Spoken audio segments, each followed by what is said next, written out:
Does soul exist? Soul? Yes. Whose soul? And one more. What is the purpose of life?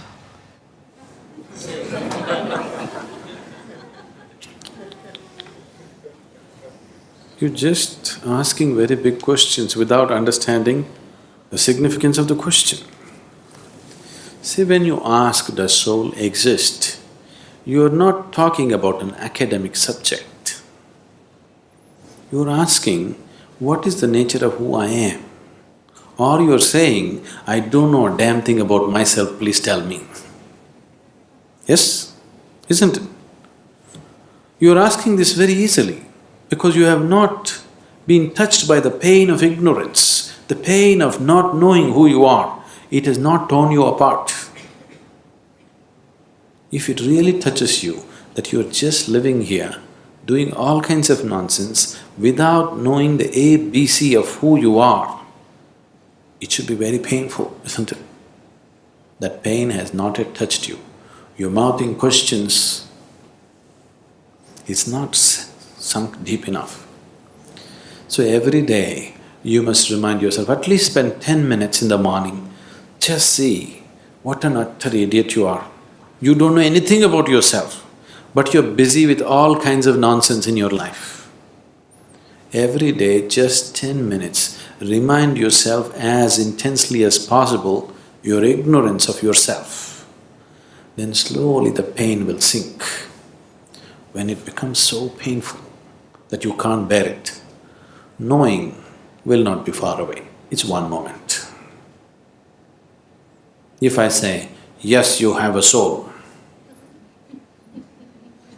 but can you walk better?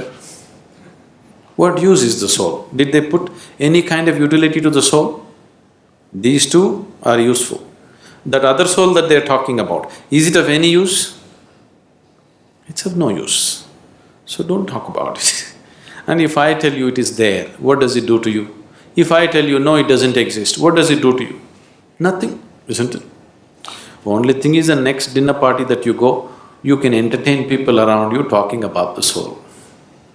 But as far as your existence is concerned, nothing changes, isn't it so? Yes? Nothing at all will change, isn't it?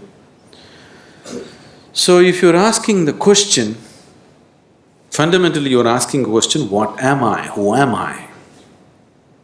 When you are here, are you alive? You're alive. When you're here alive, what is the way to know who you are? Is it not really ridiculous and insane that you must ask me, please tell me who am I? This is like two psychiatrists were walking on the Kovalam beach one day. One of them looked at the other up and down and said, "You seem okay, how am I?"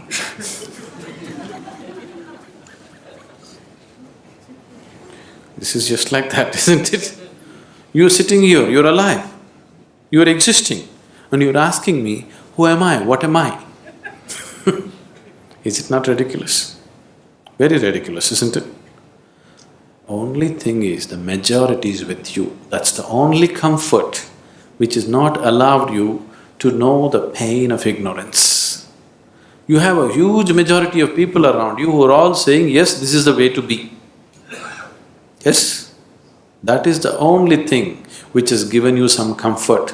Suppose you are the only man on the planet who does not know who you are, everybody else knows. You know how it would be for you? Yes? You don't know who you are, you're busy in the world. Does it make any sense? Or does it sound like madness? Insanity, isn't it? But the comfort is, you're in a huge asylum where everybody's like you. So your problem is, your existence itself right now is only in comparison with something else. You have no existence of yourself, please see. Right now, if you don't have something that everybody has nose. Suppose you did not have a nose. Actually, you can breathe better, you know. If you take off your nose, you will get 22% extra oxygen. You will be more healthy, everything will be better. But you know how you will suffer? Because everybody else has a nose. Yes or no?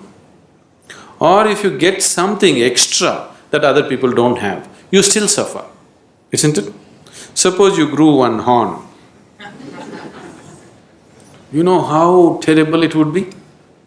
But if everybody had a horn, then we would be polishing it and decorating around, Your very existence is in comparison.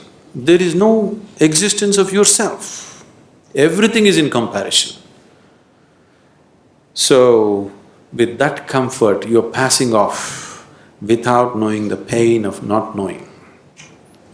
If you know the pain of not knowing who you are, then if you just see that I don't know anything about myself, tears will come. If it starts tearing you apart, knowing is not far away. It's very simple. It's very, very simple because after all you want to know what is within you, isn't it? Can what is within you be denied to you by anybody or anything? Do you need a passport to go within? Do you need a visa? To turn inward and know what's within, do you need somebody's permission? Or can somebody stop you? Can any authority in the world stop you? No. So who is stopping you? Who could be stopping you? Only yourself. Nobody else but yourself. Nobody else is capable of stopping you, isn't it? So why are you stopping yourself? Simply because you made your whole existence outside of yourself. Your very existence is only in comparison with somebody. Because this has happened to you simply because the very nature of sense organs is like this. Because your experience of life is limited to sense perception, that is the reason why you are existing in comparison with somebody, not by yourself. Because sense organs are like this. If I touch this feels cool to me. This feels cool to me not because of the way the steel rod is, simply because of the way my body temperature is. If I lower my body temperature and touch this would be warm to me. Yes? Is it so? If I lower my body temperature to -100 and touch this would be red hot to me. Is it so? So your very basic experience of life, because it is limited to sense perception, everything is in comparison. So your very existence has become in comparison.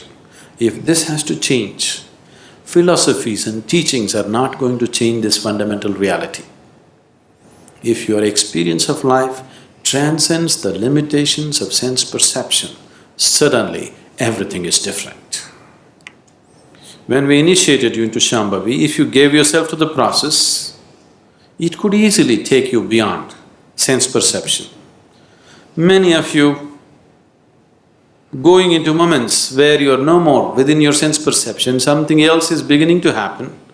Anything new happens, your mind is such, it knows only fear. Even if you walk into heaven, you will know only fear because it's something that you do not know. You have conditioned yourself like this. But if you allow it to happen, you will see, you will start experiencing a dimension which is beyond sense perception. Only when your experience of life moves beyond sense perception, then your experience of life is absolute, not in comparison with something else. Then your experience of life has transcended the limitations of the physical. Then you have created an atmosphere to know who the hell you are. You better know who the hell you are. Otherwise, anything that you do is of no consequence.